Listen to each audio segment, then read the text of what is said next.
Okay, so one more in a series of new videos. Dave Shapiro here from Sacramento. We're trying to help people think as musicians in ways that aren't talked about as commonly as the here's my 28 licks and here's the exact notes that somebody played. Now, there is nothing better than learning note-for-note details of cool stuff. There really isn't anything better than that as far as I'm concerned. And if you can use your ears, I know it's laborious, it's hard, but the more you do it, the better you get at it.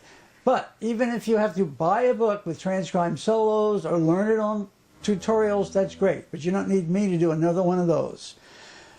This is not as widely talked about. This is more of like composers, arrangers kind of stuff, which we are hoping to help you apply to your everyday playing. This idea I got from one of the great, not only guitar players, but musical players in jazz of the 20th century, and that's Joe Pass. I was very fortunate to have heard many times San Francisco, Boston, and talked to him on a couple different occasions. And one of the things he mentioned to me was, you want to find out just how much is in your head? Take any tune that you play that has chords in it and go through the tune one chord at a time and see how long it takes to exhaust your ideas. If you want to make yourself feel humble, do that. You're going to find out how many lines you can come up with real fast. So, I in my life have transcribed lots of stuff, and it's impossible to know how much of it is like stuck in your head until you just like stay on an A minor chord for like 3 hours and see what the hell you can do. Part Martino has some stuff on that too, but so, you know, it could be any idiom you've ever learned in your life at all. Just see what the hell can you play over one chord in a tune. Then go to the next chord, work your way through the tune. Because how in the world can you come up with decent ideas out of fast clips, particularly through chord changes? You can't do it slow. How in the world are you going to do it fast? So here's A minor, right? Let's make it E minor. And then we'll change to A minor and make this, I like to make short videos here so I can do that. We could play all sorts of different scales. So let's just see if I can make a fool of myself or put in a creditable showing.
Cliches at the end there, right? Old jazz cliches.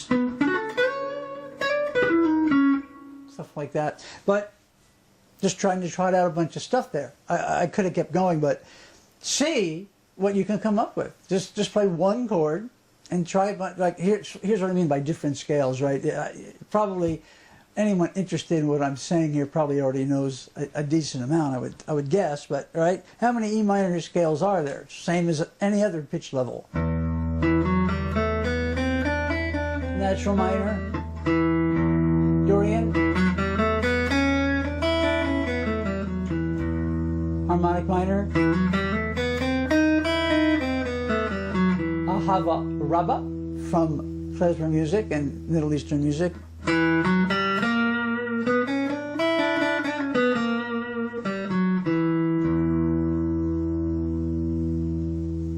And I think this one's called Hungarian minor, possibly.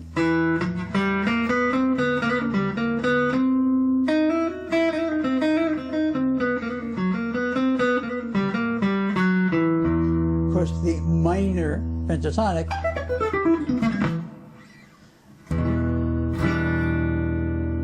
And let's see, what else could we come up with here?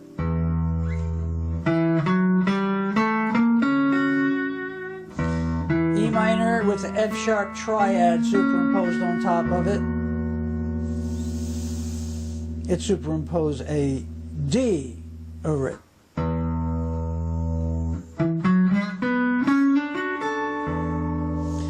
And so on and so on and so on and so on. So it's one thing to know the scale possibilities and the chord possibilities, making all that into interesting lines, that takes a lot of work. And after you've done a good bit of work, then you'll be like, well, I don't think anyone's ever going to be like John Coltrane again, but just think of how much work he did to be able to just all those incredible variations over and over and over. He stayed on one chord for a long time. And we know that because he recorded it. So, that's it for today. Hang out with that chord till you go nuts.